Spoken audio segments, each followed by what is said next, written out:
Buenas tardes, profesores Pedro y Jacqueline. En este video vamos a presentar sobre los estados financieros de la empresa Cencosud. Nuestro grupo está compuesto por Melanie de la Cruz, Cristóbal Gottlich, Yasna Valenzuela y quien les habla, Natalia Orellana. Cencosud es una sociedad anónima abierta fundada en 1960. Actualmente es uno de los holdings de empresas más prestigiosos de Latinoamérica. Cuenta con operaciones activas en Argentina, Brasil, Colombia, Perú y Chile. Sus operaciones se extienden a los negocios de supermercados, hipermercados, tiendas para el mejoramiento del hogar, tiendas por departamento, centros comerciales y servicios financieros. Para la realización de este trabajo hemos elegido analizar el estado de situación financiera. Y acá podemos ver el estado de situación financiera de Cencosud, activos y pasivos corrientes y no corrientes y el patrimonio de la sociedad. Los rubros destacados en color son los más significativos, puesto que abarcan el mayor porcentaje de participación en su categoría, y por ende son de los que hablaremos en la presentación. Si bien el marco conceptual no es una norma en sí, este tiene como objetivo definir los conceptos fundamentales para la preparación y confección de los estados financieros. Uno de los alcances del marco conceptual es definir los objetivos de los estados financieros, entre los que destacan proporcionar información útil a una alta gama de usuarios. Cencosud se basa en el marco conceptual, revisado a partir del 1 de enero del 2020 para determinar sus políticas contables. El marco conceptual define los elementos de los estados financieros, entre los que encontramos activos, pasivos, patrimonio, ingresos y gastos, siendo los primeros tres los que miden la situación financiera de la empresa, y los cuales tiene correctamente presentado Cencosud. El estado de situación financiera de Cencosud está presentado de modo que es fácil de comprender por los usuarios. La información que presenta es relevante y fiable, y también podemos ver que se presenta de forma comparativa, en este caso entre el año 2019 y 2020. Cencosud cumple con los requisitos de la NIC 1 al cumplir con las siguientes características: presentación razonable y cumplimiento de las NIF, hipótesis de negocio en marcha, base contable de devengo, materialidad, compensación, frecuencia de la información, información comparativa y uniformidad de la presentación. Cencosud presenta correctamente el estado de situación financiera, identificando el nombre del estado financiero y de la sociedad, así como la moneda funcional de la entidad, la cual en su caso es el peso chileno. Cencosud prepara su estado de situación financiera diferenciando activos y pasivos de corrientes y no corrientes. La presentación del estado de situación financiera es clasificado y lo presenta de manera anual y comparativa. Y también revela las políticas contables aplicadas en la empresa, las cuales van desde la nota 2.1 a la 2.34. Principales rubros del activo corriente. Los rubros más significativos de los activos corrientes del estado de situación financiera son los siguientes: efectivo y equivalente de efectivo, que abarca un 25% de los activos corrientes en el 2020 y un 33% en el 2019. Otros activos financieros corrientes, que abarca un 20% de los activos corrientes en el 2020 y un 7% en el 2019. Cuentas comerciales por cobrar y otras cuentas por cobrar corrientes, que abarca un 19% de los activos corrientes en el 2020 y un 20% en el 2019. Inventarios corrientes, que abarca un 33% de los activos corrientes en el 2020 y un 34% en el 2019. Bueno, el primer rubro significativo es el de los activos corrientes. Es el efectivo y equivalente al efectivo, el cual está compuesto por efectivo en caja, saldos en bancos, depósitos a corto plazo. Y las divisas que lo componen son pesos chilenos, pesos argentinos, pesos colombianos, dólares estadounidenses, nuevos soles peruanos y reales brasileños. En este rubro se puede apreciar que hay una variación negativa entre el año 2019 y 2020. Y esto se explica porque la empresa pagó anticipadamente en el primer trimestre de 2020 los bonos 2021 y 2023. Bueno, en la nota 2.6 encontramos las políticas contables que aplican al efectivo y equivalente al efectivo.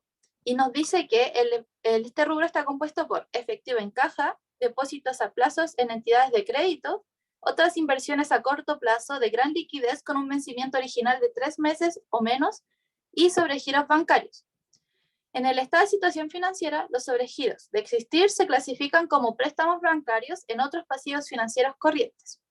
La nota también nos dice que el efectivo y equivalente al efectivo está medido al costo amortizado. El siguiente rubro es el de los activos financieros corrientes, los cuales se encuentran en la nota 6.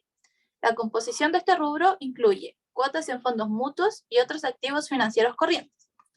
Las cuotas en fondos mutuos son principalmente inversiones denominadas de renta fija del mercado chileno.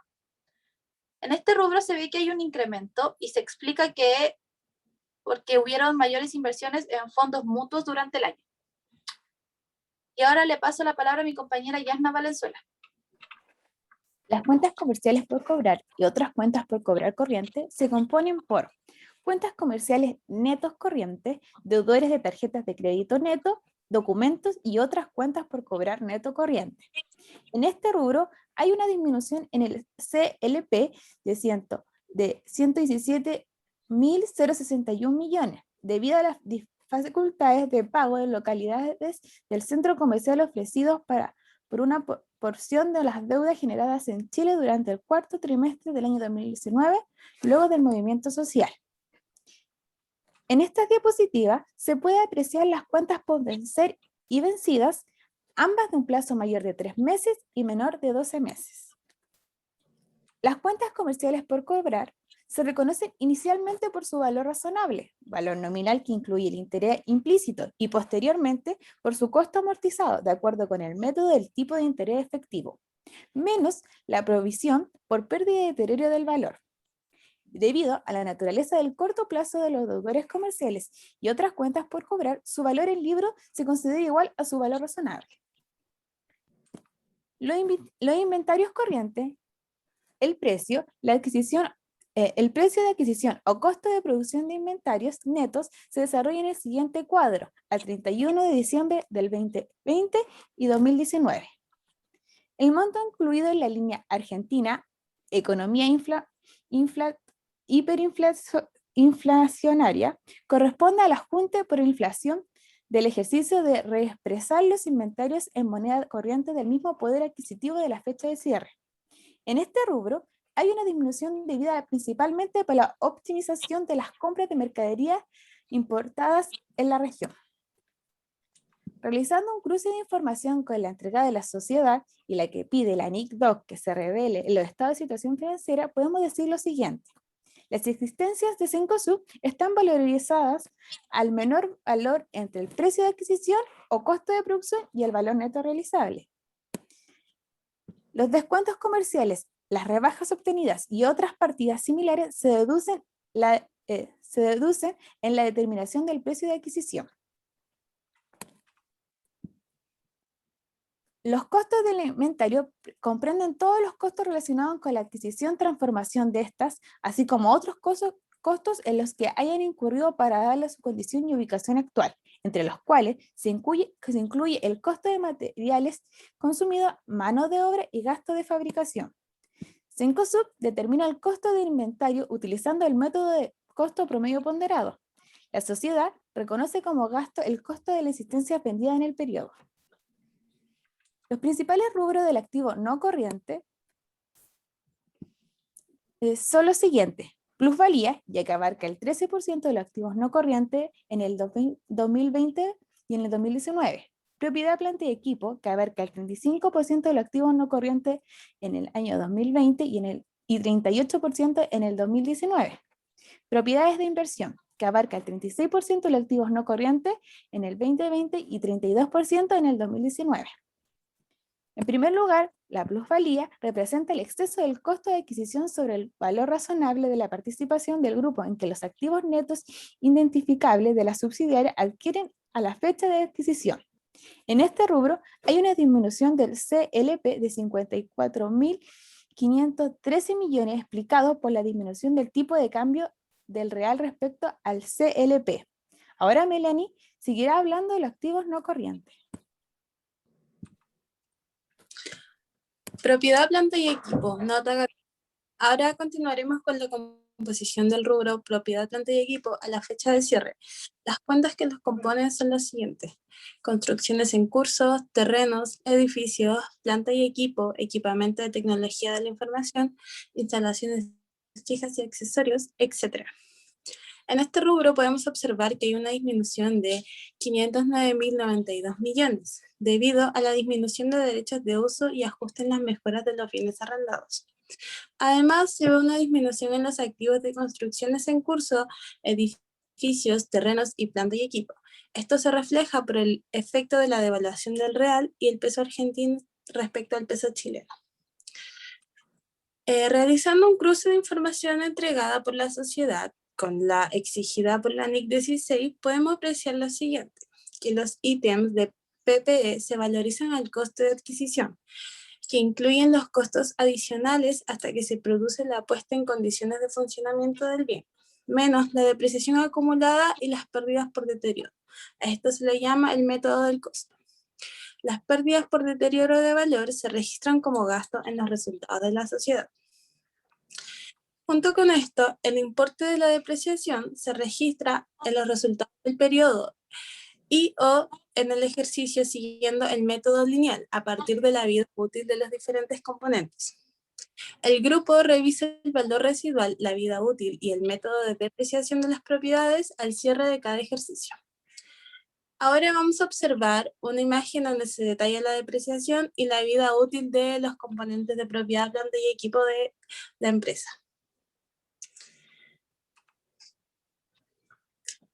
Propiedades de inversión, nota 40, o sea, nota 15. Las propiedades de inversión son activos mantenidos para generar ingresos por arrendamiento o ganancias de capital. Corresponden a los terrenos, edificios, centros comerciales y otros proyectos inmobiliarios en curso. Un ejemplo de esto es el Mall Costanera Center, donde Cencosud posee tiendas propias y arrendadas a terceros, donde la porción arrendada a terceras personas se considera como propiedad de inversión, mientras que las tiendas propias se consideran como propiedad de planta y equipo. La composición de este rubro es la siguiente: propiedades de inversión en construcción o desarrollo, propiedades de inversiones completadas y el derecho de uso. Como podemos observar, este rubro no tuvo una gran variación entre un periodo y otro.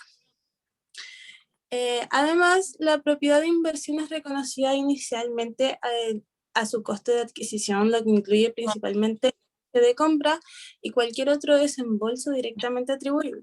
El grupo ha elegido como política contable las valorizaciones de estos activos, el modelo del valor razonable, y los beneficios o pérdidas derivadas de las variaciones negativas o positivas en el VR de las propiedades de inversión se registran en los resultados del periodo o en el ejercicio en que se producen en el rubro otros ingresos y no son objeto de amortización anual.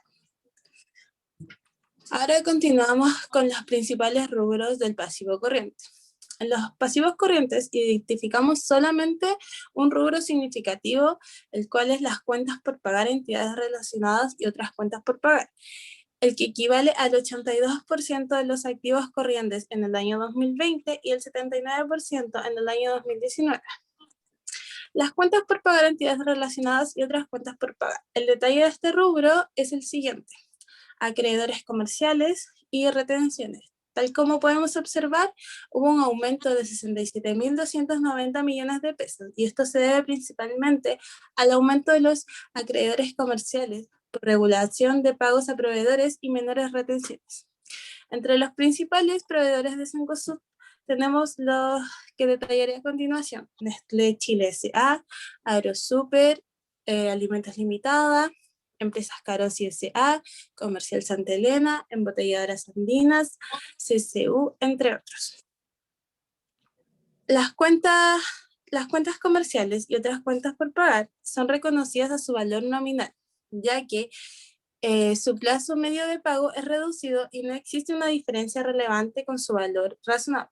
Los acreedores comerciales se reconocen inicialmente al BR y posteriormente son valorizados al costo amortizado utilizando el método del interés efectivo. Ahora mi compañero Cristóbal Gottlieb va a hablar sobre los principales rubros del pasivo no corriente.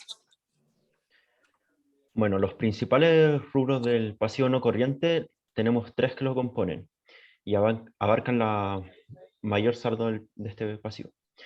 Entre ellos están los otros pasivos financieros no corrientes, que en el 2020 representaban el 62% de los pasivos no corrientes y en el 2019 el 66%.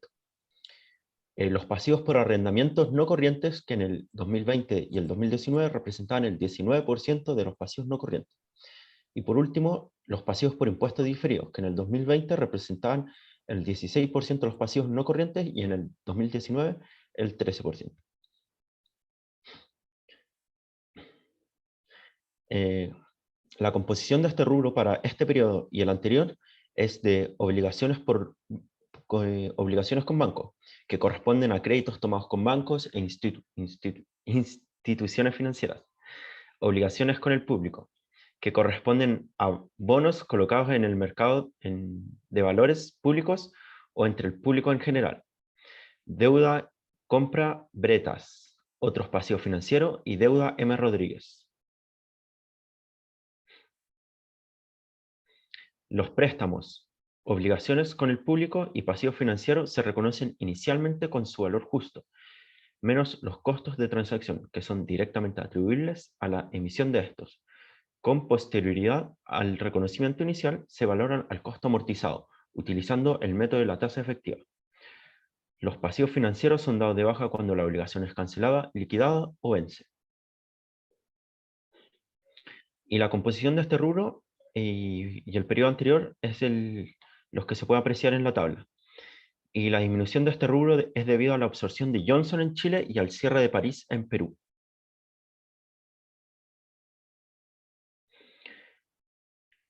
Los pasivos por arrendamientos NIF 16. Bueno, al comenzar el arrendamiento, la sociedad reconoce un activo por derecho de uso y un pasivo por arrendamiento, y estos se miden inicialmente a valor presente. Y NIF 16. Dentro de los pasivos por arrendamiento, a partir de mayo del 2020, se elimina la ilustración de los pagos del arrendador en relación con las mejoras de arrendamiento, para eliminar cualquier confusión sobre el tratamiento de los incentivos de arrendamiento.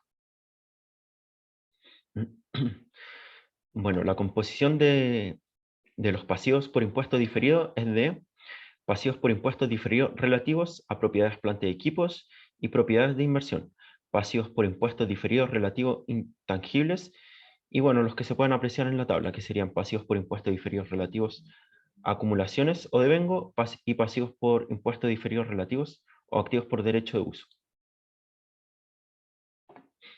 Los montos compensados son los siguientes, y los impuestos diferidos activos y pasivos se compensan cuando existe derecho legal de compensar los activos tributarios corrientes contra los pasivos tributarios corrientes, y cuando los impuestos a la renta diferidos activos y pasivos están relacionados con el impuesto a la renta que grava la misma autoridad tributaria y la misma entidad. Bueno, los principales rubros del patrimonio son el capital emitido y otras reservas. Con respecto al capital emitido, tenemos sus políticas contables que para el grupo Cencosud tiene como principal propósito, con la gestión de su capital, continuar como empresa en marcha, procurar un rendimiento para sus accionistas, beneficios para otros grupos de interés y mantener una estructura de capital óptimo. Bueno, el grupo Cencosud ha combinado distintas fuentes de financiamiento, tales como aumentos de capital, flujos de la operación, créditos bancarios y obligaciones con el público en su modalidad de bonos. El capital emitido, el capital social de Cencosud, está representado por acciones ordinarias, las cuales cotizan en la Bolsa de Comercio de Santiago y la Bolsa Electrónica de Chile. Y la sociedad divide su patrimonio en acciones de serie única, de las cuales el 99,7% pertenece a la accionista y el menos del 1% son acciones propias en la cartera. Y otras reservas. Las otras reservas se conforman por superávit de revaluación, que corresponde a la revaluación de elementos de propiedades, planta y equipo, transferido a propiedades de inversión. Las reservas de conversión, que se originan en la traducción de los estados financieros de filiales en el extranjero cuya moneda funcional es distinta a la moneda de representación de los estados financieros consolidados. La reserva de coberturas, que nace de la aplicación de la contabilidad de coberturas de flujo de caja de ciertos instrumentos financieros. Las reservas de ganancias o pérdidas actuariales en plena de beneficios definidos. Esta se origina por el plan de beneficios que otorga la compañía a empleados de Brasil. Y por último, la reserva de pagos basados en acciones, que se origina en la aplicación sobre el plan de compensación basados en las opciones para ejecutivos de Cencosud y subsidiarios que mantiene la compañía. Y con esto finalizamos nuestra presentación. Muchas gracias.